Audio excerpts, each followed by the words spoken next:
What's up? It's your girl Ani, and I'm back to relax, relate, and release into yet another episode of actually, this is the first episode of Girl, Who You Telling podcast. That sounds good. I like the sound, the ring of that. It is February 27th, 2020, approximately at 4:38 p.m. because I just felt it on my heart, like a strong pull at my heart to get on here and essentially embarrass myself, but at the same time, more authentically stand in my truth. So, like I told y'all before, this is a space that I am holding not only for myself, but for you all as well to be comfortable in vulnerability in the different aspects of life through accountability, authenticity, and alignment. So that's what we about to get into today. I just got out of the shower and boohooed for about 15 minutes before I actually washed up and got out. I prayed, not really. I just sobbed pretty much and just told God that I can't do this no more. Whoever is listening to this on YouTube, there is not a visual for today because of the simple fact that I am a crybaby and that I'm probably going to cry somewhere in this episode as I'm explaining, everything that I'm feeling. Right now I'm pretty much allowing myself to feel everything that I feel and just let it pass. It's kind of crazy because I kind of feel it passing. The simple fact that I'm even sitting here talking is kind of a revelation. What what sparked today's episode was the simple fact that I had forgot about my electric bill and the fact that it was due on the 25th. By the way, that was already a past due balance. And basically, I have been served a disconnection as of the 25th because I forgot about it and didn't call to see if I can stretch that payment arrangement a little bit more. If we go back to the episode, what episode is that? Is it the thought of it all? No. I don't know what episode that is. Hold on. Let me look, y'all. Hold on. Cuz I want to be accurate. It was the different shades of gray episode.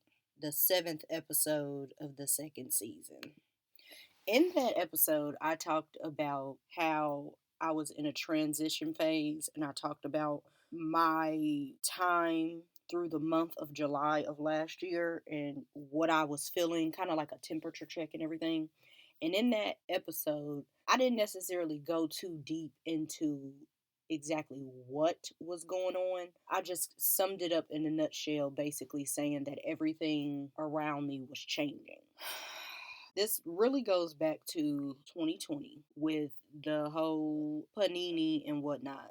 I was laid off. I was on unemployment. And so, I allowed myself to just live in the space that I was in, right? I had actually started my business that same year with no money. I mean, I had the money coming in from unemployment, but it was just like perfect timing, sis. You just started this business, but I was so intoxicated within my whole healing and spiritual journey where my faith was just like, we gonna do this. Now, the business did not go as planned because I didn't necessarily have the resources nor the funds to really do everything that I wanted to do. And then I had actually started this podcast a couple months later.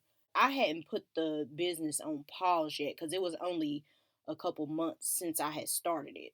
It wasn't until like mid July is when I was just like, okay, we just gonna put this on pause for right now. But anyway, I say all that to say unemployment stopped coming in, okay? And I have been so knee deep, hell, I'm waist deep in following my intuition, listening to what God is telling me to do, And thus far, I will say he has shown and proved to your girl. Like it doesn't matter like what I need. It always just miraculously appear.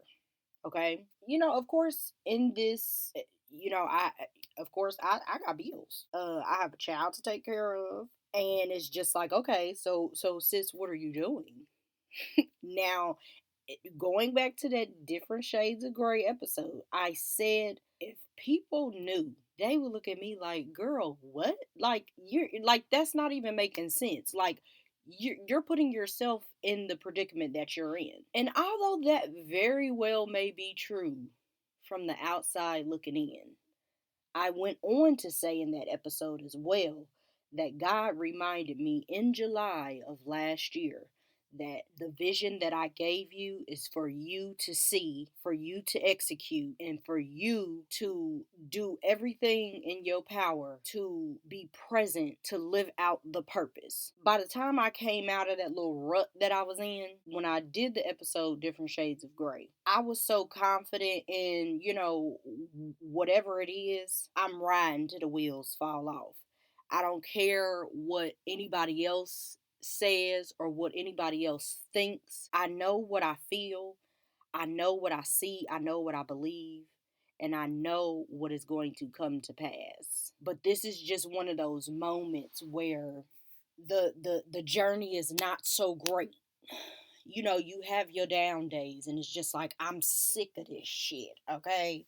Every other day, I have a reminder as far as what the human experience is. But then things will fall into place where it just reminds me like, no, you on the right track, you doing the right thing. And I'm back on that, I'm back on cloud nine, that high horse, whatever you want to call it. So these days, like today, it's kind of like at least once a week, or not, if not once a week, every other week. But like I said, God has been putting things in place. I couldn't even make it up in my mind to be as perfect as it is. The simple fact that I still got a roof over my head, I still got running water, I still got lights, even though technically my lights is supposed to be off. It be shit like this. My lights was supposed to be off on the 25th. They still very well could go off. A part of me is just like, this is just fuel to make me just keep gunning for everything. I deserve everything that I want. But then the other part of me, that human part of me, that mother in me, is just cussing myself out, because it's like, it's one thing for you to experience something because you want to follow your gut and everything else, and you want to follow God and what he's telling you to do to get to where you want to be. But it's another thing to be irresponsible and cause your child to suffer in the midst of that. But then I ask myself, but is he suffering though? Because this whole time, even though I've been going through the ringer, my child has no idea of what's really going on, because I'm allowing him to be a kid and have no care in the world. So, he just in his room, just doing what he doing, watching YouTube, playing his drum, whatever he so choose at the moment, while I am here in shambles. Because it's like, if these lights cut off, I got to explain, and that's not something that I want to do. Now, y'all probably just like, girl, why the hell won't you just call somebody and ask them to give you the money? I will tell y'all this now. Have you ever been so stubborn and pushed yourself so far that where you just look at yourself like, you dummy, you shouldn't have did that. Don't worry, I'm already there. But at the same time, that bigger part of me is just like, no, I don't want to ask nobody for nothing. It's easy. And I feel like it's easy for a lot of people to say, I don't like asking people for nothing. But when I say I am the epitome of not asking somebody for something, my family and friends don't even know the magnitude of what's going on. Now, it is a select few. One of my sisters and my two best friends, I shared a tidbit with each of them. And I know y'all probably like, girl, what the fuck you laughing for? At this point, like there's nothing that I can do but laugh. And y'all probably like, why didn't you apply for a job? Y'all probably got so many questions, baby. Listen, I done went off the course of what God told me to do and what my intuition and my gut is telling me to do. And I applied for jobs. They didn't call your girl back. So it'd be stuff like that where it's just like, okay, God be putting stuff in God be putting stuff in the way on purpose. Hell, just yesterday, I tried to go and apply for assistance. And what do you know? Their website and their app was down due to maintenance. It be shit like that. It's not a coincidence at all. Now, I may have lost some of y'all, and y'all probably like, girl, that is a coincidence. Do what you got to do to handle your business. Honey, I am the queen of handling my business, first of all. Second of all, my mother knows that I am one of her four children that she does not have to worry about because she know when it comes down to it, I'm going to do what I got to do to get where I need to get where I need to get and be where I need to be and do what I need to do. I am coming from a space where my security net was literally attached to me on my head. I'm coming from a place where I was so cautious. Risk taking was not my thing.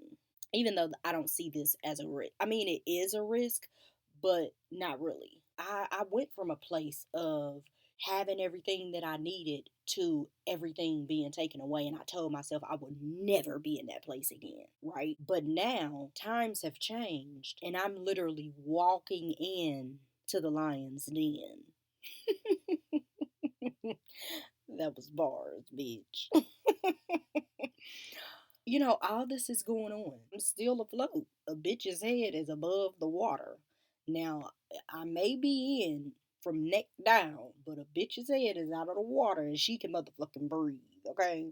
And I feel so close. Like I'm on the precipice of this breakthrough of mine where even when I say out loud to myself or like when I'm doing my gratitude walks, and I say, you know what? I'm just about to go back into the matrix. This journey of mine has gotten such a hold on me, like a vice grip, bitch. I wouldn't even be able to walk back into the matrix, even if I literally fought to walk back into that shit. I'm. I just don't know how to explain this. I don't know if anybody else out there listening can feel what I'm saying and know exactly what I mean when I say what I say, but I mean, at this point, I really don't care if anybody understands. I don't, because it's not for y'all to understand. Like I said, I felt that strong pull on my heart to do this episode and put this all out there because this is a very tough, challenging, and vulnerable space that I am currently in right now. I'm kind of, counting down the minutes until I just see this power shut off, but I don't know. I honestly think that God is just like, I got to say. I mean, they may say that they was gonna disconnect it on such and such day, but that's not the plan here. If I relate this to a passage that I read, now I'm not gonna tell y'all where I got this from because eventually I will be sharing this, but the reason why I don't want to share it right now is because your bitch is in her bag and she will be going to this company to get a sponsorship. So we just gonna put that out there because we're manifesting that.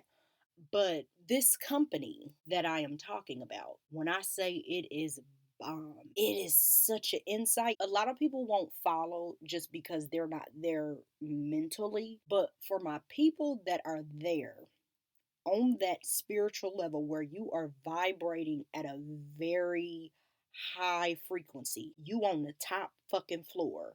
Word to the wise, the hood healer. You gonna feel what I'm saying. Of course, it's all based off of like my natal chart or whatever, as far as the time I was born, the day I was born, the year, all of that, right?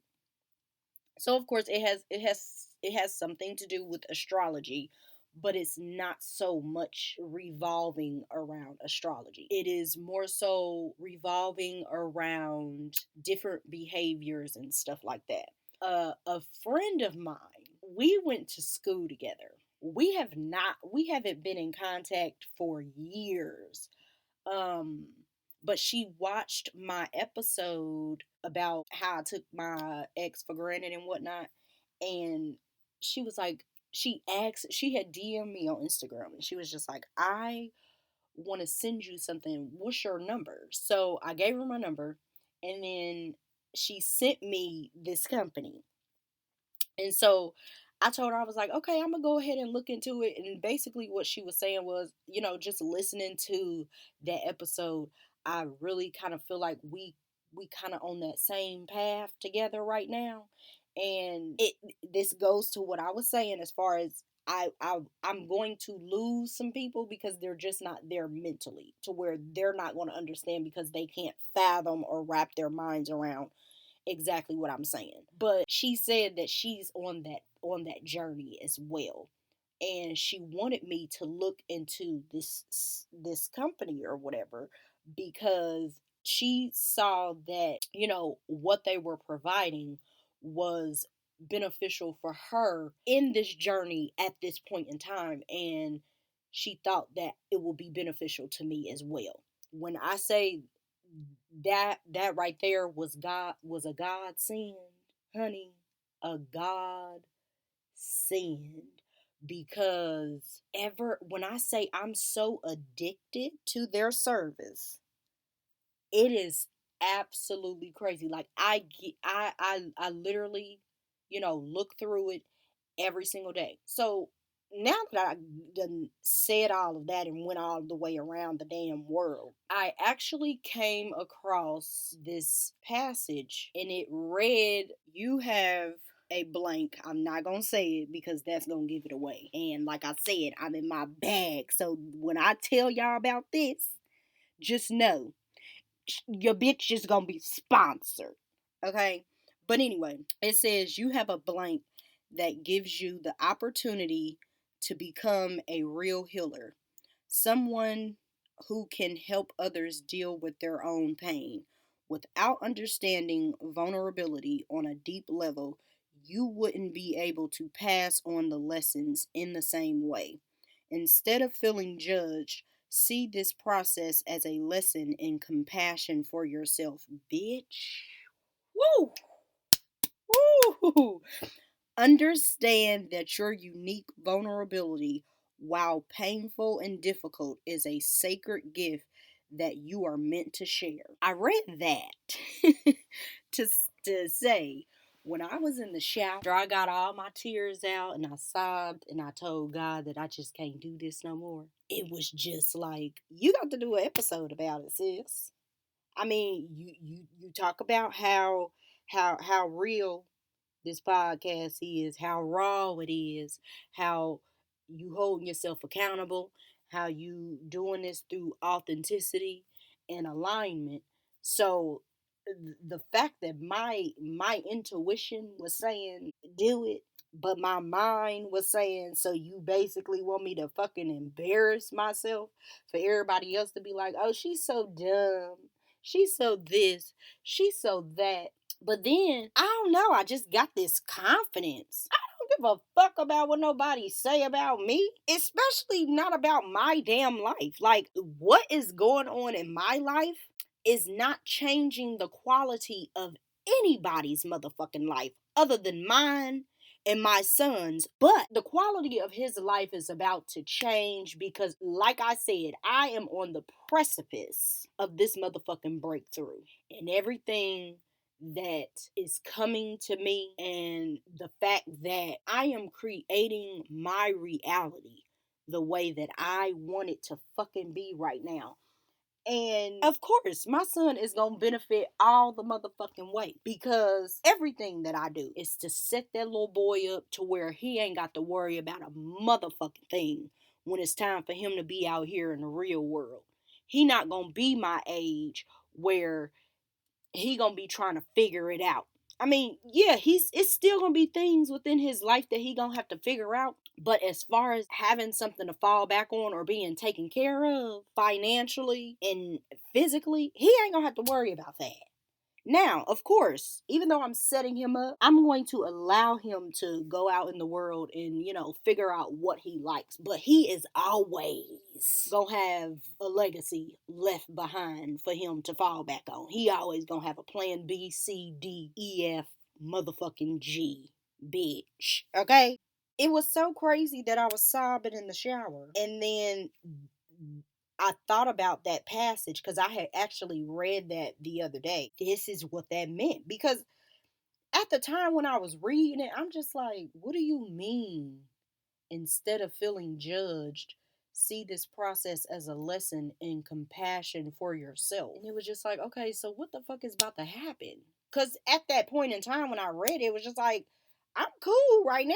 Everything is good. But then we have this. The fact that I done called and talked to the lady trying to set up a payment arrangement. She just like, oh ma'am, I'm not going to be able to do that. You're going to have to pay the past due balance. So I had actually reached out to a friend of mine, one of my best friends, and I asked him if I could borrow the money.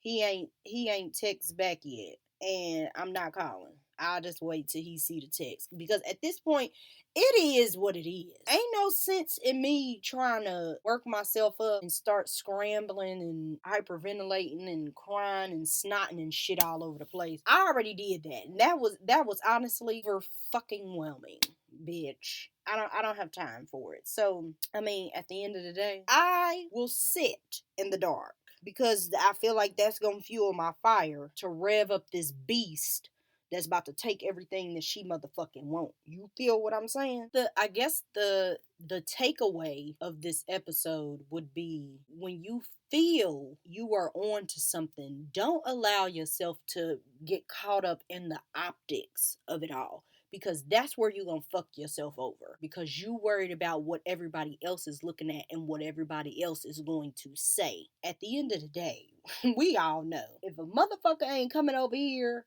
to help find no fucking solutions, bitch, I don't care about what you got to say. And now we're moving the fuck on. But the intention of this episode was to really allow myself to sit in this vulnerability right now. Because before, I would never do no shit like this. Tell somebody my business. It's like, so what? Everybody go through, having a light shut off, or having, your landlord file a fucking eviction on your ass. I mean, it's life, bitch. Now I do want y'all to fully understand that what I said in the Different Shades of Grey episode, my circumstances, not even necessarily my circumstances, they're just the current circumstances surrounding me right now. That's what we gonna say, because words are spells. So they're not my circumstances. They're just the circumstances within this physical realm that is going on around me. At the end of the day, whatever the circumstances are is not going to dictate whether I allow myself to have peace, whether I allow myself to smile, whether I allow myself to be happy and feel good at the end of the motherfucking day. And I know y'all probably like, how is she even sitting here doing this episode? Because honey, I ain't cried one bit. I almost got choked up a little bit when I was talking about my son, because I'm, it hit hard when it come to him. You know what I'm saying? But at the same time, I stood firm, tall, and motherfucking strong in this bitch, because I know that I'm subscribing to what I know God is taking me through to bring me to. So it is what it is. Everything that's going on around me right now, so be it. It happens. I'm not the only one that it happens to. And that is just me taking accountability in this shit. Like, at the end of the day, you got to pay your dues too, bitch. It's not always gonna be sunshine and rainbows, my nigga. Like, it'll be a downpour. But it's all about your perspective on whether you see it as a downpour of pouring into your cup or just getting you all wet, bitch. And I don't mean sexual. I don't know why I said that, because it's just like, of course y'all knew that's not what I was saying. Like, girl, who you telling? But I'm pretty much done in this episode, and I'm gonna stand in it and allow it to pass. I'm not subscribing to it. I'm not operating in lack or any of that. I am operating in luxury, peace, joy, and abundance. Bitch. Know that.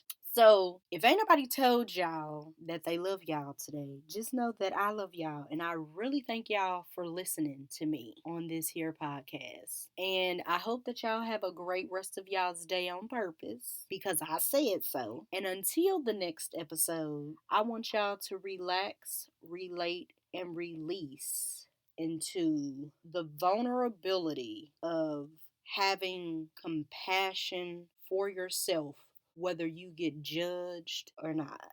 And yeah, I'll holla.